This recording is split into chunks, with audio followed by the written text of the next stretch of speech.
Hola, mi nombre es Tatiana Ortiz, soy estudiante del programa de Comunicación Social y el día de hoy les voy a comentar sobre qué son los procesos de comunicación, cuáles son sus elementos y cómo estos dos se pueden asociar con las funciones del lenguaje. Primero que todo, ¿qué son los procesos de la comunicación? Pues son una serie de elementos que suceden en un acto comunicativo entre 2, 3, 4 o varias personas al momento de establecer una conversación o en algún otro tipo de contexto. Los procesos de la comunicación se clasifican en 5 elementos. El primero es el emisor, el segundo es el receptor, el tercero es el mensaje, el cuarto es el canal y el quinto es el código. El primero es el emisor. ¿Qué es el emisor? El emisor es aquella persona que construye el mensaje y se encarga de divulgarlo hacia otras personas, que se viene llamando receptor. ¿Qué es el receptor? El receptor es aquel que recibe el mensaje que viene del emisor, le da su propio significado y lo interpreta a su manera. El tercero es el mensaje. El mensaje es la información que se transmite entre dos personas, lo que le llamamos entre el emisor y entre el receptor, a través de un canal. Pero bueno, ¿y qué es el canal? Pues el canal son los distintos medios que se transmite el mensaje, por donde se transmite el mensaje, como lo podemos hacer por llamadas o mensajes de texto. Y el último, que sería el quinto, es el código. El código es un conjunto de símbolos, signos, que se utiliza para codificar un mensaje. Estos se pueden hacer de dos formas, de forma verbal o de la forma no verbal. La verbal, que se hace por medio de palabras cuando estamos interactuando con otra persona, o la forma de no verbal, que se comunican entre varias personas o entre dos individuos por medio de expresiones corporales. Las funciones del lenguaje. ¿Qué es una función del lenguaje? Pues las funciones del lenguaje son las formas que se utilizan para comunicar alguna información para varias personas y cumple el propósito de esta comunicación. Las funciones del lenguaje tienen varios tipos. La primera es la apelativa. La apelativa es aquella que se emplea para llamar la atención del receptor de alguna persona, influenciando en él o dándole órdenes. Como podemos observar en este ejemplo de aquí, donde vemos que la mamá le está dando una orden a su hijo y también está llamando la atención de él. La que sigue es la función emotiva. La función emotiva es aquella que se utiliza el lenguaje para expresar nuestro estado de ánimo, nuestros sentimientos, cómo nos sentimos en este momento, hacia la otra persona, lo que llamamos hacia el receptor. La que sigue es la referencial. La referencial se emplea el lenguaje para informar al público, o sea, para informar a otra persona, lo que llamamos el receptor, sobre algún mensaje en específico. Y esto se hace de manera objetiva, clara y descriptiva.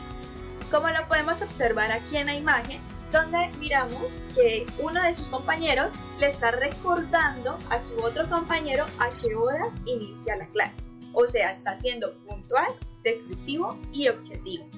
Tenemos la que sigue, que se llama poética. En esta se centra el interés del mensaje hacia el emisor, se centra la atención del mensaje que emite el emisor a su receptor sobre algún mensaje en específico. La que sigue es la metalingüística. Es aquella que se refiere al uso del lenguaje para hablar sobre su propio lenguaje. ¿Cómo así? O sea, ¿qué quiere decir eso? Que es aquella que se utiliza para describir, analizar y discutir con el uso de las palabras. Y la última tenemos la fática. La fática, esta se enfoca en establecer y verificar la comunicación entre dos interlocutores, o sea, entre dos personas, centrándose en que la información sea de manera efectiva. Como por ejemplo, lo podemos observar en esta imagen, donde estamos observando la comunicación entre dos personas, donde uno le pregunta que si lo puede escuchar y la muchacha le responde fuerte y claro. O sea, está haciendo una comunicación entre dos personas y se está haciendo de manera efectiva.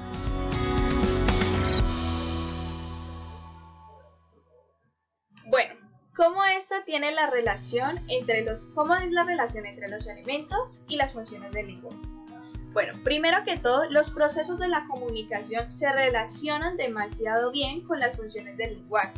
¿Por qué? Porque estos juegan un papel muy importante en la transmisión de información a la hora de que dos personas o más se comuniquen. Bueno, ahorita sí vamos a ver cuáles son las relaciones. El primero que todo, un elemento es el emisor, y esta se relaciona con la función expresiva y la función apelativa. ¿Por qué? Porque es aquí donde se utiliza el lenguaje para expresar su estado de ánimo, los sentimientos, y este también influye en la información que recibe o en llamar la atención del receptor. El receptor, que sería la segunda elemento de la comunicación. Este se relaciona con la función referencial y metalingüística, porque es el encargado de recibir el mensaje transmitido por el emisor, entenderlo y darle su propio significado. El que sigue es el mensaje. El mensaje está relacionado con la función referencial y fáctica, porque en este mensaje es donde se transmite la información entre varias personas o entre dos personas, utilizando un inicio y un final, para que la comunicación se posee entre varios individuos. El código. El código se relaciona con la función metalingüística. ¿Por qué? Porque aquí es donde se implica o donde se usa el lenguaje claro de significado, aclarando significado a través de símbolos y signos, pues para obtener una mejor comprensión de la comunicación. Y por último tenemos el canal. El canal se relaciona con la función fática del lenguaje. ¿Por qué? Porque es aquí donde se enfoca en el canal de la comunicación que se dan entre dos, tres o varias personas, manteniendo un contacto de relación entre el emisor y el receptor. Como lo podemos observar en esta imagen, que vemos cuál es el emisor, el receptor, el mensaje, nuestra respuesta y el canal. Muchas gracias.